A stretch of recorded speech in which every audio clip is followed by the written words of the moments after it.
Sariya Bulo Jɛmukan lajɛbagaw Serifula Jabaramuso ka an b'a fɔ ko aw bisimila bi Sariya Bulo Jɛmukan kɛnɛ kan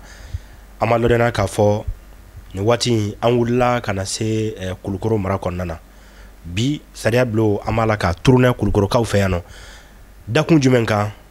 o ye an ka dugukoloko ye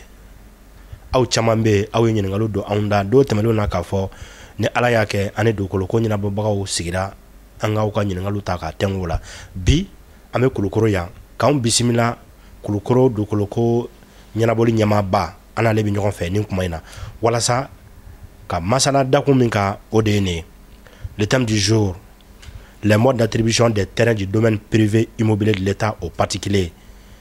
dugukolo bɛ sɔrɔ cogo jumɛn na ɲinicogo jumɛn bɛ dugukolo la an bɛ don min na i ko bi dugukolo jibaga ye jɔn ye sariya kura min ni o taara san 2020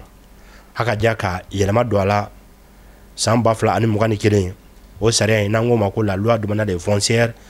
an b'a fɛ jamanadenw ka sariya in a kɔnɔko dɔn dugukolo ɲinicogo tɛmɛsiraw fɛ sariya kɔrɔlen n'an tun b'o wele ko le code domanial des fonciers ale ni loi in danfara jumɛn b'u ni ɲɔgɔn cɛ yɛlɛmaba jumɛnw don la a ko ninnu na dugukolo yɛrɛ ɲini siraw fɛ babu a bɛna don o kan bi maa welelen an bolokɔrɔ an y'a fɔ Kulukoro mara dugukoloko o ɲɛnabɔli ɲɛmaaba don l'invité du jour monsieur Mohamed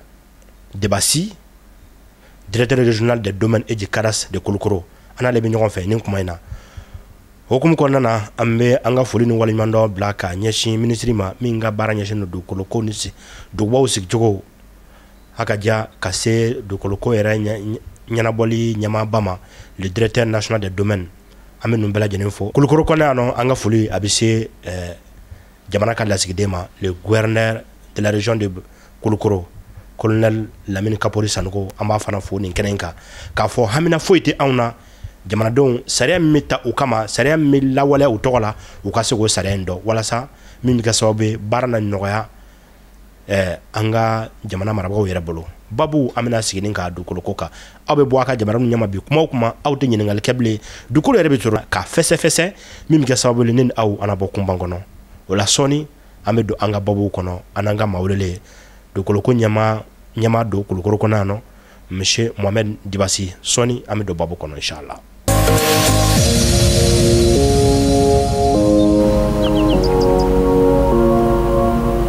Foli ni waleɲuman dɔ an bɛ a kurakura aw yɔrɔ ko aw ni ce aw ka danaya kurakura de la Serifula Jabaramuso kan jango Jɛmukan Sariya Bulon don monsieur le directeur an bɛ fɔ k'i waleɲuman dɔn i sɔnni na bi k'anw bisimila i ka baara yɔrɔ kɔnɔna na nɔ min bɛ kɛ sababu ye jamanadenw na bɔ kunban na dugukoloko nasiraw kan i y'o mun kɛ an bɛ fɔ k'i waleɲuman dɔn. Foli diyara n ye Suntura anw de b'a aw fo aw ka cɛsiri la an ce aw yɛrɛ ye. A diyara n ye merci beaucoup o la bi an bɛ nin kuma kɔni mɛn sanga ni waati maa dɔw bɛ yen nɔ olu bɛ fara anw ka telelajɛbagaw kan sanga ni waati jango Jɛmukan in Sariya Bulon o la bi an b'a fɛ k'a dɔn hakililajigi la domaine n'a fɔra ko domaine ale yɛrɛ ye mun ye sani an ka ɲɛsin an ka bi thème ma n'o ye dugukolo ɲini ni tɛmɛsiraw ye. o diyara ye Suntura yanni n ka don kuma la a ka di n ye an ka foli bila masaba in ye min sɔnna ka bi yira anw na aw ni anw ka sigi k'a fɔ k'an bɛ faso dɔw kunnafoni o tuma an bɛ tasi bila kɛ ka se masaba in ma a n'a ka kɛra sanumanba in n'an bɔra o kɔnɔ an bɛ foli kɛ k'a ɲɛsin an ka minisiri ma n'o ye son excellence Abdoulaye Imiran ale mun sɔnna anw ka kuma ka fasodenw kunnafoni walasa u ka bɔ kunban na dugukolo sɔrɔcogo la ka tila ka foli kɛ k'a ɲɛsin an ka ɲɛmaaw ma n'o ye an ka directeur national du domaine ye Abdoulaye Diko ani an ka directeur national du cadastre Yusufu Kulubali o bɔlen kɔfɛ an tɛ ɲina an ka gouverneur de région colonel Lamine Kapori Sanogo an bɛ foli k'a ye ale mun sɔnna an ka sigi wulada in na k'a ka région ani malidenw k'u bɛɛ kunnafoni dugukolo sɔrɔko ɲuman na donc an bɛ foli kɛ ka ɲɛsin n baaraɲɔgɔnw bɛɛ ma Kulukoro région ani direction nationale fan bɛɛ an bɛ foli kɛ ka ɲɛsin dugukolo baarakɛlaw ma an'an ka partenaire an b'a fɔ o ma salamu alaikum o hukumu kɔnɔna na n'an bɔra foliw la an b'a an ɲɛsin alors domaine yɛrɛ ma yani an ka don thème kɔnɔ Suntura i ko an ka thème bi bakurubaya la a bɛ boli les modes d'attribution des terrains du domaine privé immobilier de l'État bamanankan na n'an bɛ se k'a fɔ dugukolo sɔrɔ cogo Mali la dugukolo bɛ sɔrɔ cogo di sariya kura in fɛ nka yani an ka don o la a yamaruyalen don an k'a ɲɛfɔ an balimaw ye domaine yɛrɛ ale ye jumɛn ye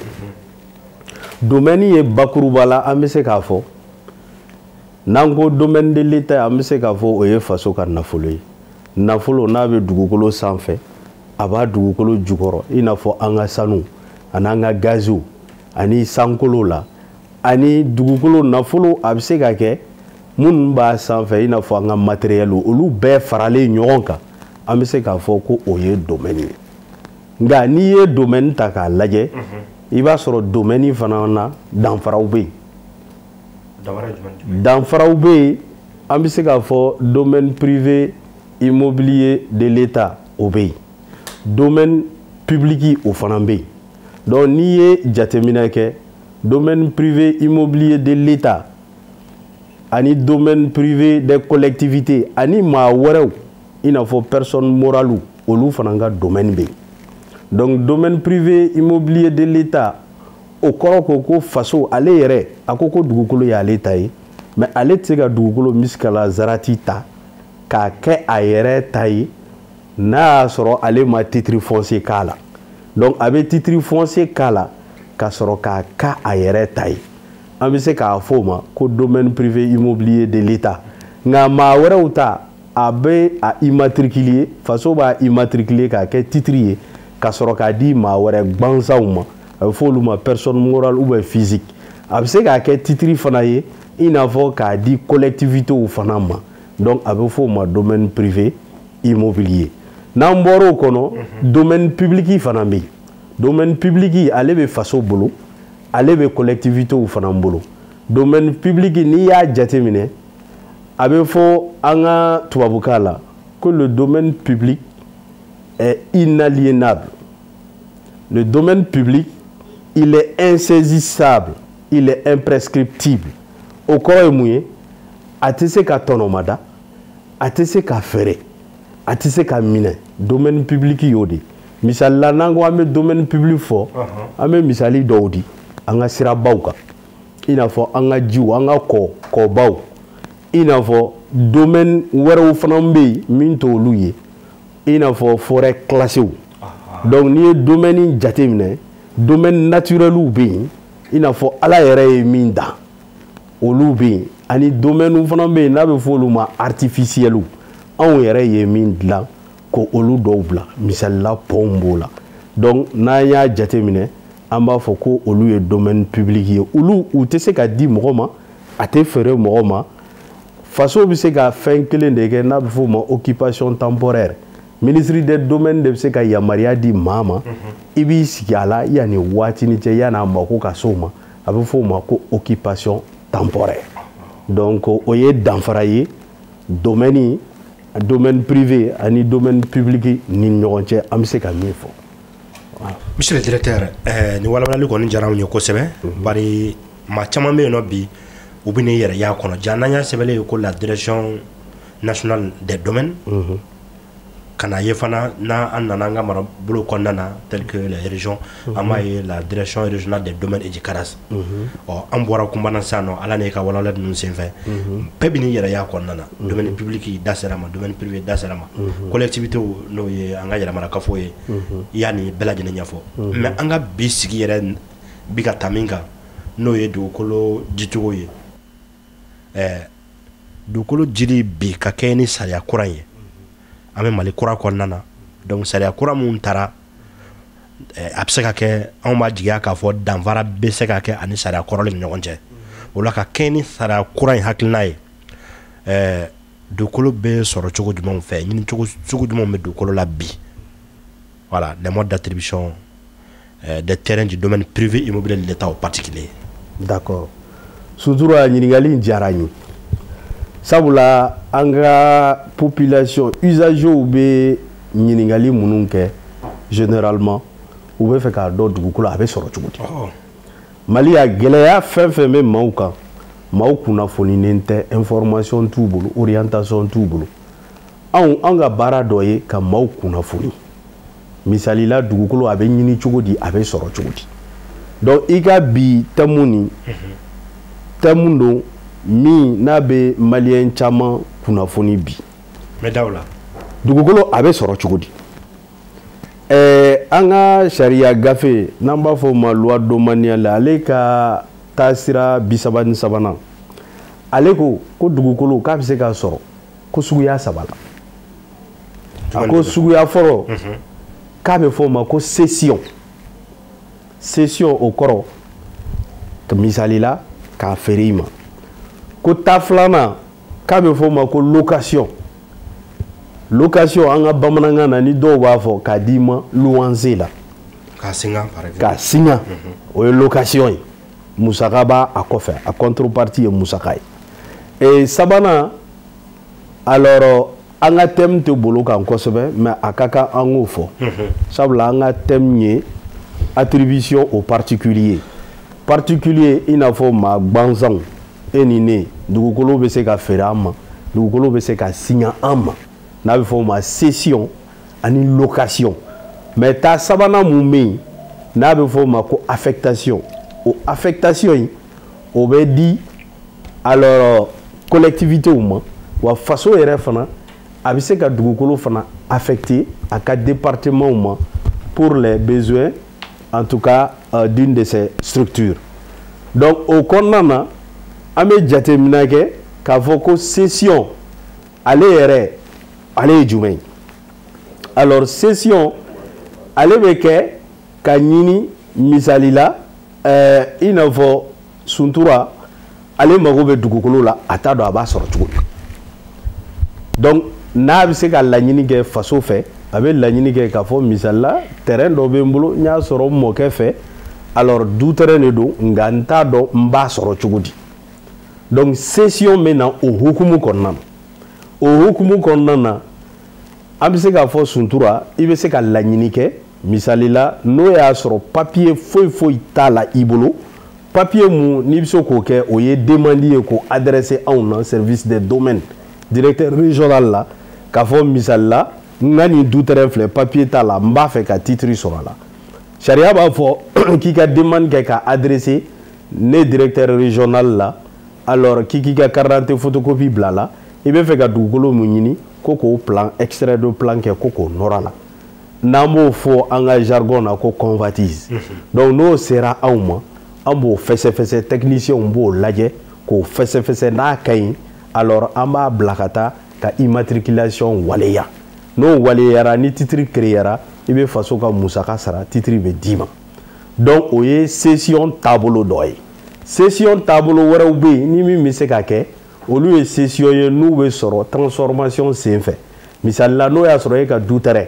ni permis de b'a la ou bien lettre d'attribution de b'a la ou bien titre provisoire ja o ja b'a la i bɛ fɛ k'o titre provisoire yɛlɛma ka kɛ titre foncier ye ou bien titre définitif ye i bɛ se anw ma Kulukoro n'i ye laɲini kɛ k'a sɛbɛn anw ma ka demande kɛ an bɛ se k'i ka titre provisoire nin fana ko o yɛlɛma k'o kɛ titre définitif ye donc cession fana taasira wɛrɛw b'a la n'an b'o fɔ o fana ma ko o ye transformation ye misali la n'an ye dugukolo di e ma alors location na bail la n'an y'a d'i ma bail la k'a fɔ i ye an bɛ nin dugukolo masina d'i ma san 10 b'i bolo k'a bila en valeur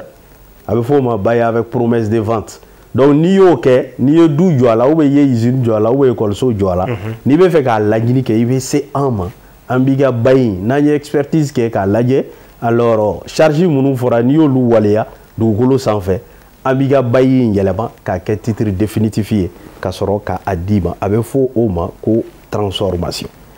donc n'an bɔra o kɔnɔ an bɛ na location kɔnɔ location n'an y'a fɔ ye k'o ye k'a signer wala kelen k'a signer i ma mais i bɛ musaka sara kalo o kalo donc an ka sariya kura in na dugukolo bɛ se ka d'i ma location na a dɔ ye n'an b'a fɔ o ma ko bail avec promesse de vente misala an b'a d'i ma mais an bɛ nga fɔ k'a fɔ n'a dir'i ma hukumu mun kɔnɔ f'i ko o waleya donc o ye location dɔ ye donc location dɔ fana ye misali la an b'a d'i ma alors n'an y'a d'i ma i bɛ redevance sara an ye n'an b'a fɔ o ma ko bail emphytéotique mais n'o o b'i bolo o laban janya o janya o ta k'i ta ye par contre ni bail avec promesse do n'i y'o o sariyaw batu kɔfɛ titre foncier in bɛ se ka yɛlɛma k'a d'i ma nga bail avec promesse de vente la o bɛ titre finalité titre foncier mais bail emphytéotique la misali la finalité o tɛ cession ye a bɛ d'i ma loyer la i bɛ san 50 k'a kɔnɔ san o san i b'a redevance sara i n'a fɔ n'o y'a impôt ye n'i y'a impôt sara ni san banna n'a ka d'i ye a bɛ se ka renouveler donc o ye location ye donc mina an bɛna sabanan na n'o ye affectation ye affectation an ko ko o bɛ di alors an ka collectivitéw ma misali la alors Kulukoro o commune collectivité mairie bɛ se k'a laɲini alors à travers son ministre de tutelle suivant voie hiérarchique k'a fɔ ko misali la kɛnɛba dɔ filɛ Kulukoro yan u bɛ fɛ ka a ɲini k'a kɛ denmisɛnninw ka fɛɛrɛ kɛnɛ ye n'o ye salle de spectacle ye donc n'u ye laɲini kɛ k'a s'u ka ministre ma ministre de l'administration territoriale o de bɛ sɛbɛn kɛ k'a ci domaine ministre ma domaine ministre bɛ sɔrɔ k'o sɛbɛn in bila ka na anw yɔrɔ Kulukoro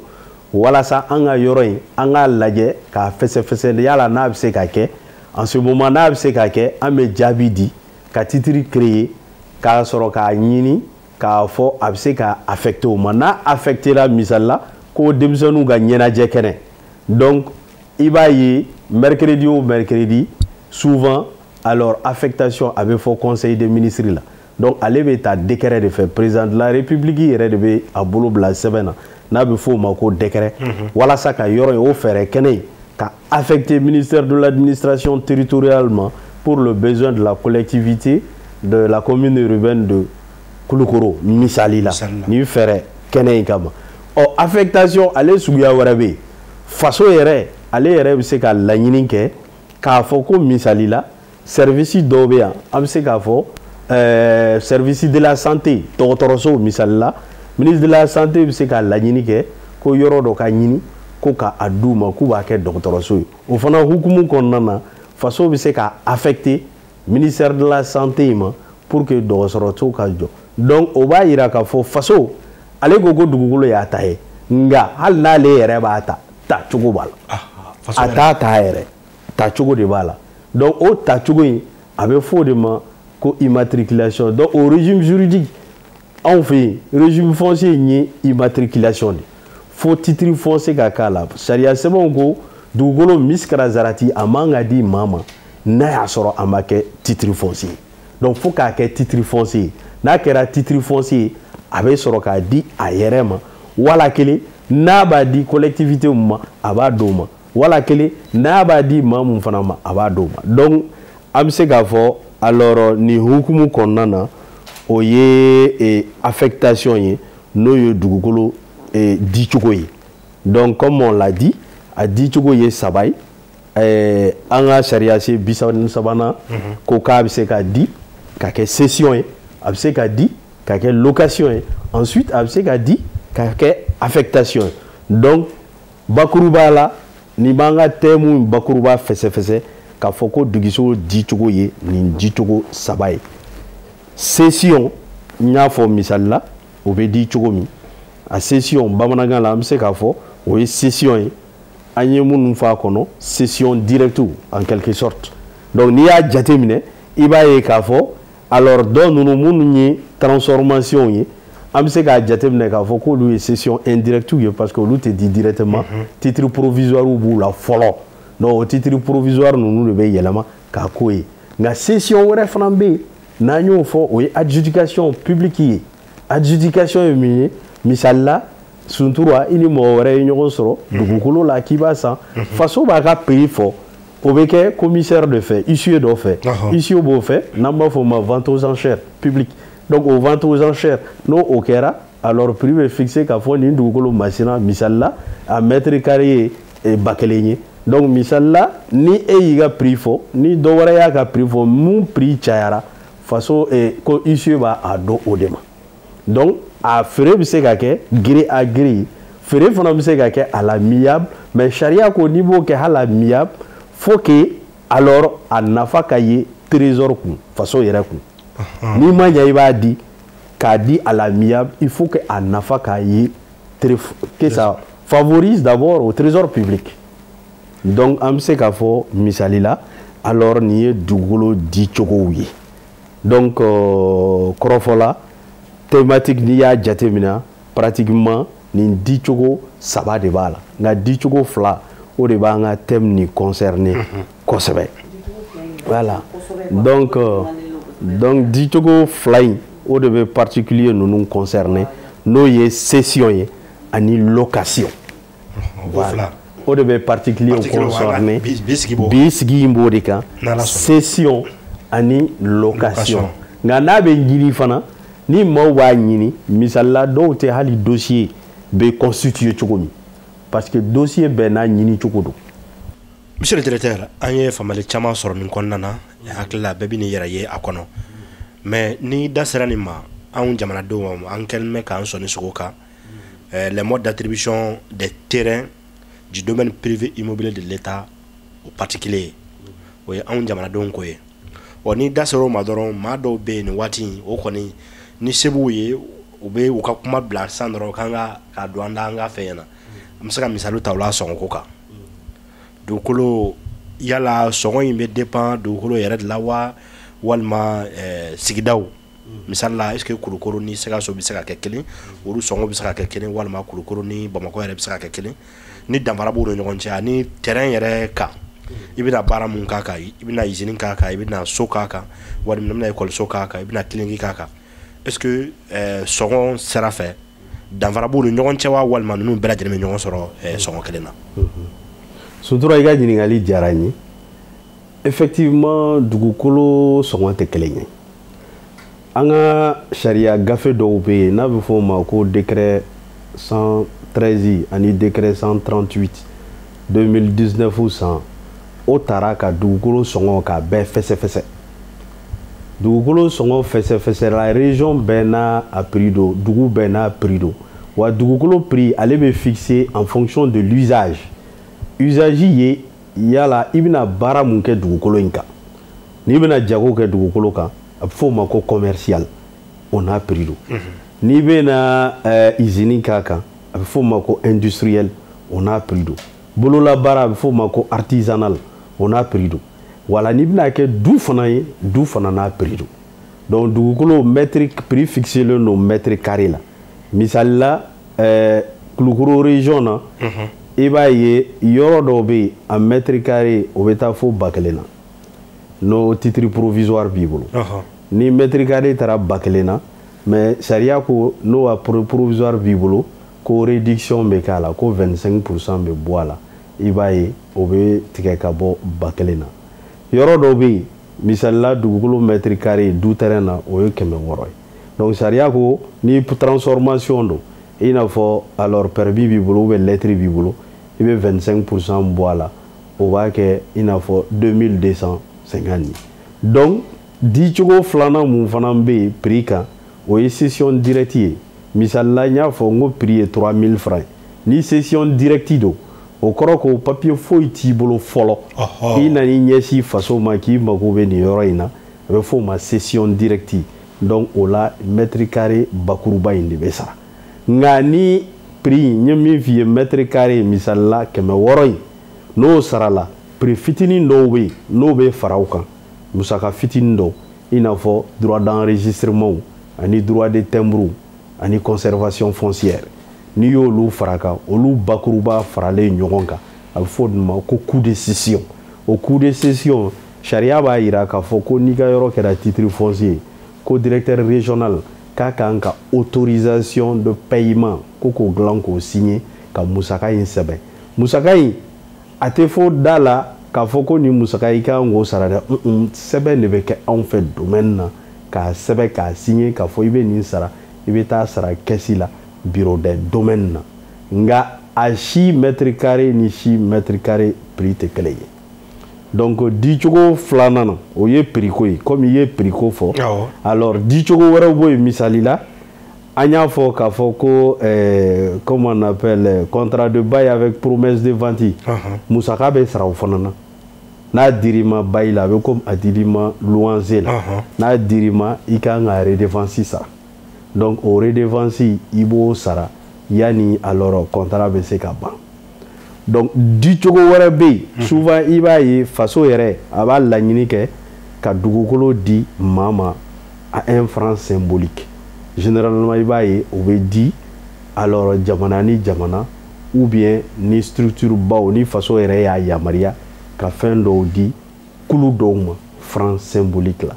donc olu dɔw bɛ se ka kɛ donc dugukolo musakaw u tɛ kelen ye nka n'i sera service de domaine na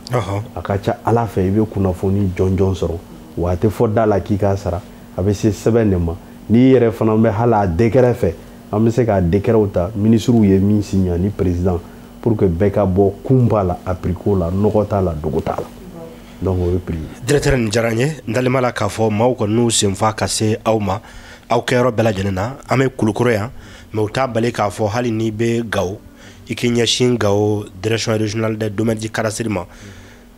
ni tɛ région yɛrɛ kɔnɔna na nalen la k'a fɔ hali n'i taara cercle la i bɛ bureau sɔrɔ yen les bureaux des domaines du cadastre i b'u sɔrɔ yen nɔ collectivité yɛrɛ kɔnɔna na n'i taara an ka mairie la a ka ca ala fɛ i bɛ se ka kunnafoni jɔnjɔn sɔrɔ yen nin fana ye anw jɔyɔrɔ ye Sherifula TV la walasa k'aw kunnafoni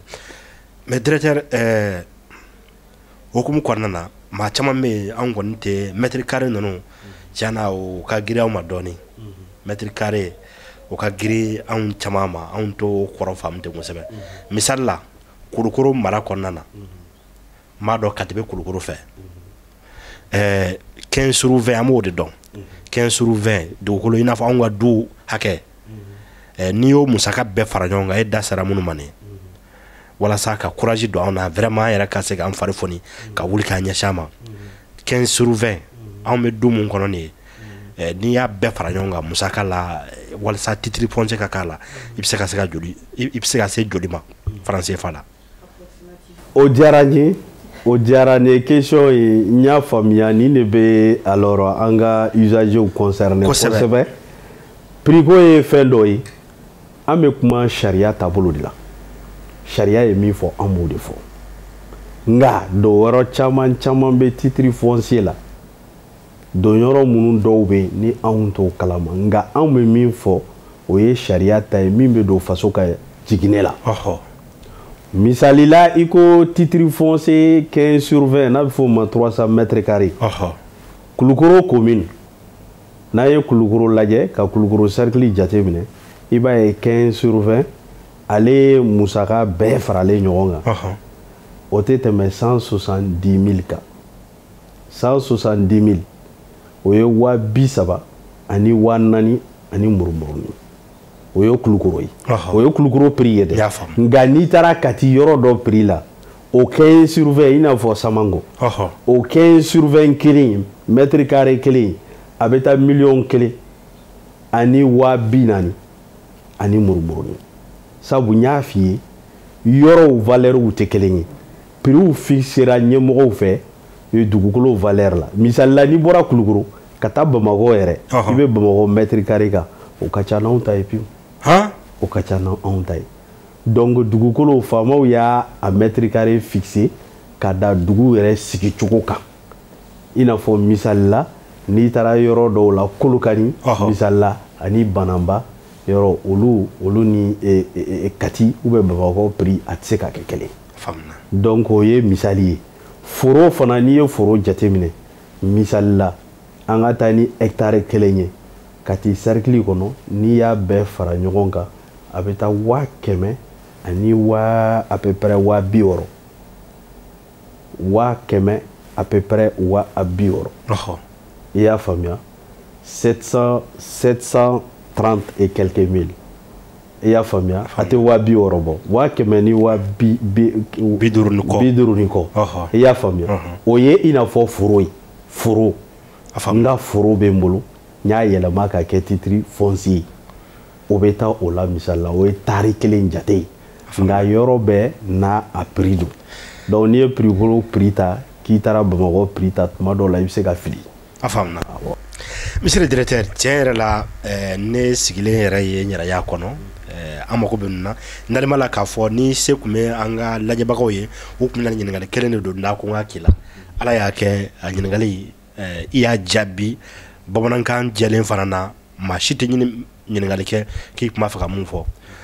o la waati ni a taabolo kama n'ale la k'a fɔ ɲininkali caman bɛ aw bolo nka bi waati ale kɔni sera a kuncɛyɔrɔ la mais an ma jigiya k'a fɔ dɔgɔ fura wɛrɛ ani monsieur le directeur an na sigi Kulukoro yan ka masala nin kan aw bɛ yen nɔ foro bɛ aw bolo papier foyi tɛ a la kuma dɔw la aw b'a fɛ k'aw foro ninnu yɛlɛma k'a kɛ titre foncier ye papier t'a la n ka ladala dugukolo don an mɔkɛ o tulomasama fo kana se anw ma foro bɛ yen an bɛ ka baara kɛ ni sariya kura hakilinaw ye don nataw la monsieur le directeur a n'an bisimila okumu kɔnɔna na cika wɛrɛ mun bɛ a bolo k'a ɲɛsin anw usagers ma ni anw ye jamana kɔnɔdenw ye ka sabu kɛ ni terrain ko kelen ye n'ale b'a la k'a fɔ directeur a n'an bisimila o kan kuma ma tigɛ aw la aw ka ɲininkaliw don nataw la an n'a ta a kana fɔ aw kɔ dɛ semaine wɛrɛ don tarata wɛrɛ ka segin a kan kare wɛrɛ ni ala sɔnna ne b'a fɔ a k'an bɛn o la tarata don wɛrɛ jamukan an bɛna Kulukoro yan ka n'a kɛ seginkani minnu ma se k'a lajɛ tarata aw n'a lajɛ kari midi 30 inshallah ne b'a fɔ o la WhatsApp numéro ale bɛ bila aw ka bolo kan min bɛ kɛ sababu ye ne ni aw an bɔ ɲɔgɔn kalama WhatsApp numéro aw de sɛbɛn aw ɲɛmɛ o sɛbɛnnen n'an ka telen jabarani kan a b'o WhatsApp numéro ta aw ka ɲininkaliw an tɛ foyi jaabi a la fo a kɛ dugukoloko ye an nakun de y'o ye nin y'anw jɔyɔrɔ ye aw ka WhatsApp numéro ta sani dɔgɔ fara wɛrɛ cɛ dɔgɔ fara nata semaine nata a kana fɔ ko fiyewu directeur a bɛ Kulukoro yan an na wuli ka se yan ni ala sɔnna salamu aleykum warahmatulahi taala wabarakɛtu